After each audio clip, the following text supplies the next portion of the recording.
Hi, and welcome back to Spine and Rehab Specialists for our 15th Wellness Wednesday. And I'm Earl Hayden, one of the physical therapists here, again with Chris McMillen. Today we're going to show you 4 different things you can do to treat carpal tunnel syndrome. So the first stretch we're going to show you is a simple exercise to stretch out these muscles right here that tend to get tight. So what Chris is going to do, he's going to start off by just having the palm up and pulling the wrist and fingers down. By keeping the elbow in, you won't have as much of a stretch on there. It's a little bit less intense, so you could probably start there. 20-30 seconds should be good. Once that feels a little bit looser, you could straighten out the elbow. Okay, and then again 20-30 seconds, maybe 5 repetitions should be good. Once you're no longer feeling a stretch with that and you feel pretty loose, then you can work on putting more pressure on it, putting the hand on the table, and that will give you more leverage to really lean into that stretch and loosen all these muscles up and take some pressure off that wrist. So the next one is a little weird. This is a median nerve line. This is the nerve that gets affected with this condition. So the way we're going to start this, he's going to have his hand up. We're going to keep the arm out to the side right here. And we're going to start with keep moving the wrist back and forth like this, just to kind of pull, just kind of like move that nerve, get it moving around, okay? Once that feels loosened up, then he can work on straightening out the elbow, okay? So, and then moving the hand out. And then he can combine that with moving the wrist, then bending the elbow, and moving that around. So this is finding out different spots where that nerve might be trapped.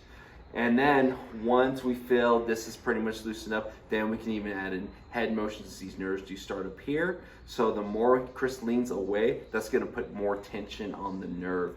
But doing this will help loosen up that nerve and make sure it's gliding appropriately in the body and it's no longer trapped.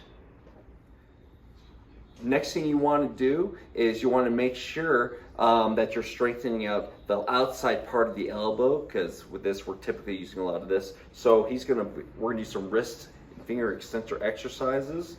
So he's gonna have a dumbbell right here and just going up and down. Again, we want to do high reps with this. These muscles are made for endurance. So anywhere between 15 to 20 reps, or you can even put on a timer, do this for a little bit of time. 2 to 5 minutes should be fine. Again, we don't have to use a lot of weight with this exercise. This is a 3-pound dumbbell, but I mean, if you can do this with 5, great. But for some people, just starting with the weight of their hand or even just a 1-pounder should be good. All right. So next thing we can do is to make sure all these muscles over here are nice and strong.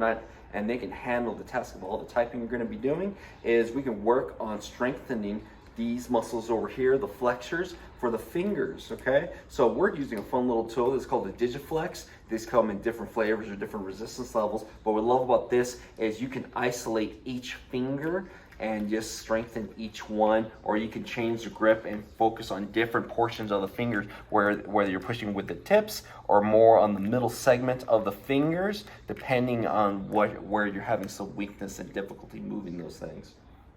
There we go.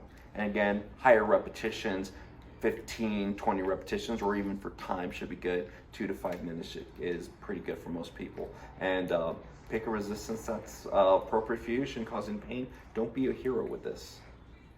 All right, and those are 4 simple things you can do to treat carpal tunnel syndrome. Join us again next week for our next Wellness Wednesday. We'll go over some more exercises and give you more ideas to keep you moving. And also join us every Thursday for our Thirsty for Knowledge Thursdays. Tomorrow, Harry is going to go into more detail about carpal tunnel syndrome, teach you the ins and outs of it and how this comes about and how you can further prevent this from happening to you. Thank you.